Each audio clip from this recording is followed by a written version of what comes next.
Bonjour, bon matin, bienvenue à notre café matinal ensemble. Il y a quelques jours ou la semaine dernière, j'ai lu quelques portions du livre Moi et ma maison, 52 pensées pour la famille moderne et plusieurs d'entre vous m'avaient écrit, alors c'est hyper encourageant. Alors je vais vous inviter, si vous voulez vous procurer ce livre, la formule est simple, c'est une pensée sur une des relations, une des dynamiques familiales par semaine pour la prochaine année. Alors quel que soit le moment de l'année où vous procurez le livre, vous pouvez commencer et faire l'année entière. Et à chaque semaine, il y a un enseignement, il y a une pensée, il y a des prières et exercices spéciaux que vous pouvez faire. Vraiment, c'est très pratique et ça touche toutes les dynamiques familiales.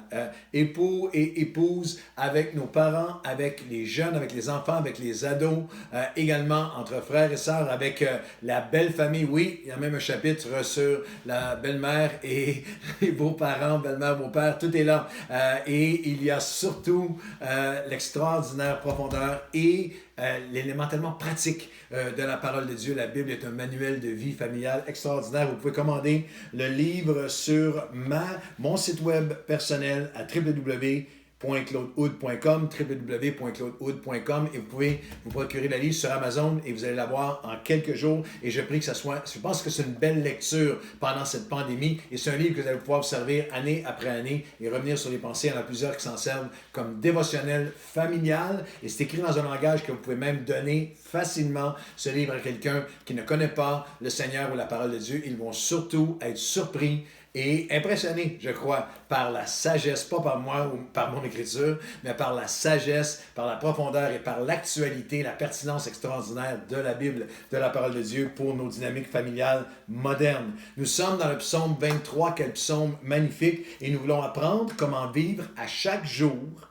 dans la bonté de Dieu, pendant la pandémie, oui, mais surtout pendant la pandémie et après la pandémie. Il est possible de vivre à la lumière de la bonté de Dieu. David n'était pas un homme avec une vie exempte de pandémie, de problèmes, de difficultés. Il a tout vécu, ce qui était possible d'être vécu, de tragédies, de combats humains et d'épreuves. Et pourtant, il a dit, l'Éternel est mon berger, je ne manquerai de rien. Moi, chaque jour, jusqu'à la fin de ma vie, à chaque jour de ma vie, je marche dans la bonté de Dieu. Alors, nous regardons verset par verset ce psaume 23 et nous regardons la première phrase, l'Éternel est mon berger, je ne manquerai de rien. Nous avons vu ensemble lors de notre dernier podcast, 3 vérités et réalités spirituelles. Est-ce que vous vous en rappelez? Est-ce que vous vous en souvenez? Notre fondement sur lequel nous basons la bonté de Dieu à chaque jour, je ne manquerai de rien, c'est que Dieu est la source de tous les besoins de ma vie. Je veux mettre ma sécurité dans ce qui ne peut pas m'être enlevé et ma relation avec Dieu, rien ni personne ne peut me séparer de son amour. La deuxième pensée était non seulement est-il la source de tous mes besoins, mais il n'y a pas de besoin dans ma vie que Dieu ne peut pas rencontrer. Notre Dieu pourvoira à tous nos besoins. C'est pourquoi, quel que soit ce que je vis, la gravité, l'intensité, la difficulté, les défis de cette pandémie, je peux tout par celui qui me fortifie. Je peux simplement dire, je peux tout traverser, je peux tout vivre dans une paix, un contentement par celui qui me fortifie. Et la troisième pensée qu'on développe aujourd'hui, c'est que Dieu ne veut absolument pas que vous soyez, que vous marchiez en étant tourmenté par l'inquiétude, rongé par l'inquiétude. On va voir ensemble dans les prochains podcasts, mais les versets suivants, c'est que David dira, il me conduit vers des eaux paisibles. Il restaure mon âme. Il ne marchait pas dans l'inquiétude, il marchait dans la confiance à chaque jour. Alors, regardons deux pensées ensemble. Pourquoi refuser l'inquiétude et comment renverser l'inquiétude? Comment renverser l'inquiétude? J'aimerais que vous réalisiez à quel point partout dans la Bible entière, vous déjà pensé, pourquoi y a-t-il tellement de ne vous inquiétez pas? N'ayez pas peur, ne craignez pas. 365 formes du ne craignez point. Certains ont dit une pour chaque journée de l'année qui sont trouvées dans la parole de Dieu. Alors pourquoi la Bible nous appelle tant à refuser l'inquiétude? Trois pensées très simples enseignées par Jésus. On va regarder ensemble Matthieu chapitre 6. Et la première, c'est que l'inquiétude est inutile. L'inquiétude est inutile. Elle est illogique. L'inquiétude est irrationnelle. Jésus a dit dans Matthieu 6, c'est pourquoi je vous dis, ne vous inquiétez pas de votre vie. Ce que vous mangez, votre corps, comment vous allez être vêtu. La vie n'est-elle pas plus que la nourriture, le corps plus que le vêtement? Regardez les oiseaux du ciel, ils ne sèment, ils ne moissonnent, n'amassent rien dans les greniers, et votre Père céleste les nourrit. Ne valez-vous pas plus qu'eux? Qui de vous, par ses inquiétudes, peut ajouter une coudée à la durée de sa vie? Jésus dit littéralement, les inquiétudes sont inutiles. Elles sont irrationnelles. Elles ne peuvent rien ajouter à notre vie. Ne vous inquiétez de rien, Matthieu 6, 34, car le lendemain prendra soin de lui-même. À chaque jour suffit sa peine. Pourquoi refuser les inquiétudes? Parce que les inquiétudes sont illogiques. Et les inquiétudes, c'est illogique, c'est quelque chose qui est irrationnel que de s'inquiéter. Parce que nous nous inquiétons souvent pour les mauvaises choses. Nous nous inquiétons pour des choses qui n'arriveront jamais. Nous nous inquiétons pour des choses éphémères, très souvent en négligeant celles qui sont à long terme. Nous nous inquiétons les inquiétudes sont inutiles parce que nous nous inquiétons. L'inquiétude nous donne l'illusion que nous contrôlons quoi que ce soit.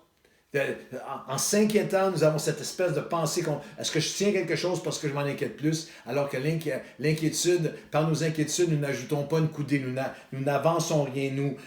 Les inquiétudes sont irrationnelles parce que l'inquiétude augmente, agrandit, grossit les situations au-delà de la réalité. Les inquiétudes nourrissent l'imaginaire négatif. Les inquiétudes sont illogiques, elles sont irrationnelles. Parce que les inquiétudes, c'est littéralement, de s'affliger, mais l'inquiétude n'améliore rien. L'inquiétude, les inquiétudes, ce sont des émotions qui ne font rien évoluer. Rien n'évolue, rien n'est ajouté, dit Jésus. Rien n'est amélioré par mes inquiétudes. L'inquiétude, c'est une peur, c'est une pauvreté, c'est une peur qui m'appauvrit. C'est une peur, mais où il n'y a aucun pas concret pour améliorer la situation. C'est littéralement du stress qui n'ajoute rien à la situation. La seule chose que l'inquiétude affecte réellement, c'est nous. L'inquiétude nous affecte nous. L'inquiétude nous diminue. C'est le Proverbe 12, 25 le dit de cette façon. Proverbe 12, 25 et le Proverbe 13, 12. L'inquiétude dans le cœur de l'homme l'abat, l'abaisse, le diminue. 13, 12 des Proverbes. Un espoir différé rend le cœur malade. Un espoir qui, tout dans l'inquiétude, est différé, n'est pas accompli, rend le cœur malade, mais il dit, le cœur en paix redonne la vie au corps entier.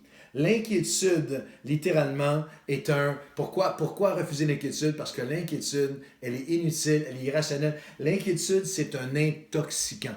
Elle rend notre âme malade, elle rend toute notre perspective, elle ruine des journées, des soirées, vous avez tous vécu l'expérience, tu es en train de vivre quelque chose de beau et tout à coup, une pensée, un flash, une association et tu es intoxiqué. L'inquiétude, je dois la refuser parce qu'elle est irrationnelle. L'inquiétude, elle est illogique, l'inquiétude, elle est un intoxicant et l'inquiétude, c'est une forme d'incrédulité. Jésus l'a adressé dans Matthieu 6. Il a dit, pourquoi vous inquiétez-vous ainsi? Vous n'ajouterez pas une coudée à votre vie. Ne savez-vous pas que vous valez plus que les passereaux, que vous valez plus que, ne valez-vous pas plus qu'eux et Dieu prend soin d'eux? Et au verset 30 de Matthieu 6, Dieu revêt aussi l'herbe des champs qui existe aujourd'hui et qui demain sera jetée. L'herbe qui est éphémère, qui vit, qui disparaît, Dieu va la revêtir. Vous êtes la seule créature sur terre, l'être humain, qui est éternel, qui va vivre pour toujours. À plus forte raison, Dieu ne vous vêtira-t-il pas? Est-ce que Dieu ne va pas s'occuper de vous? Et là, il dit aux gens de peu de foi. Alors, l'inquiétude, elle est irrationnelle. L'inquiétude, elle est inutile. Elle est un intoxicant. Et l'inquiétude est une forme d'incrédulité. L'inquiétude, c'est l'incrédulité d'un cœur et là, Jésus continue en disant, ne vous inquiétez donc pas. Que mangerez-vous? Que boirons-nous? Ces choses, ce sont ceux qui ne connaissent pas Dieu qui s'en inquiètent. C'est intéressant que notre foi en Dieu, une des marques de différenciation d'un croyant, c'est qu'il a appris à remettre il a appris il a un cœur, il a un niveau de confiance, il a un niveau d'inquiétude différent de celui qui ne connaît pas Dieu, parce qu'il repose sur le verset 32 de Matthieu 6, votre Père céleste connaît ce que vous avez besoin. Votre Père céleste connaît ce que vous avez besoin. Comment renverser l'inquiétude? Comment renverser l'inquiétude? On va regarder dans un instant. J'aimerais vous dire, il y a une série de phrases que vous n'entendrez. Je pense que je vais prêcher un message intitulé « Voici 10 phrases que vous n'entendrez jamais Dieu dire ». Vous n'entendrez jamais Dieu dire « Oups ». Vous n'entendrez jamais Dieu dire « Je l'ai échappé celle-là ». Vous n'entendrez jamais Dieu dire « Alors là, je ne sais pas comment on va s'en sortir ». Vous n'entendrez jamais Dieu dire « Je ne l'ai pas vu venir ». Vous n'entendrez jamais Dieu dire « Je ne sais pas quoi faire avec lui, je ne sais pas quoi faire avec elle ». Votre Père céleste connaît, sait ce de quoi vous avez besoin. Votre Père céleste connaît ce de quoi vous avez besoin.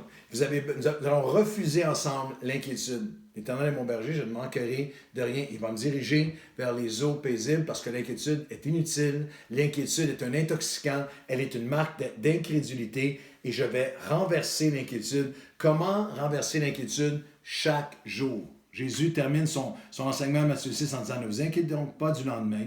Le lendemain aura soin de lui-même à chaque jour. » J'aimerais vous donner des étapes hyper simples, pratiques à chaque jour.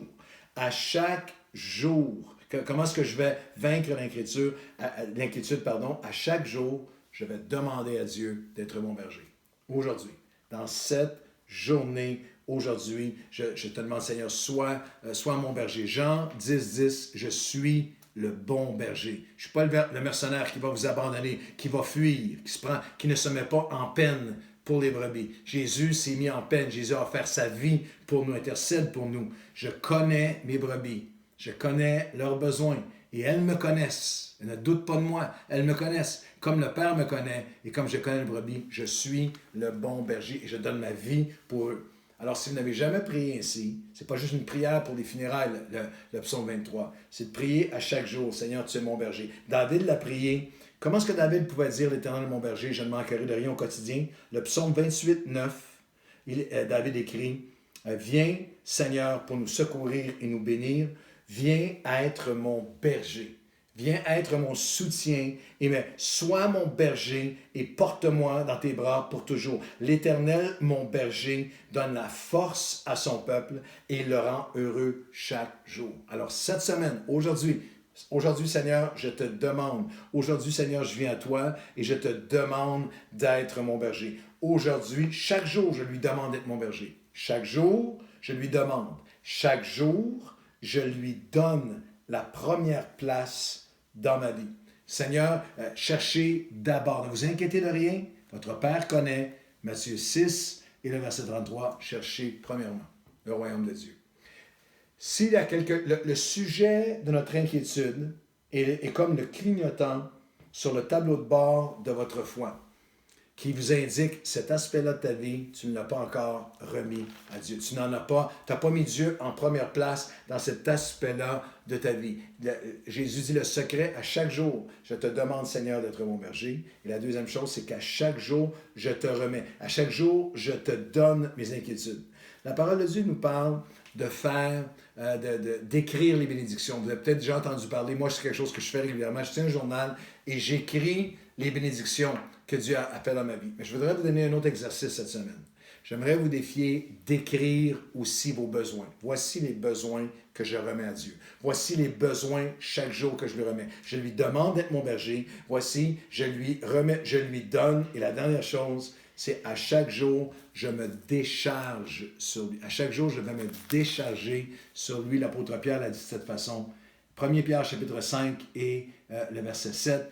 Et déchargez-vous sur lui de tous vos soucis, car lui-même prend soin de vous.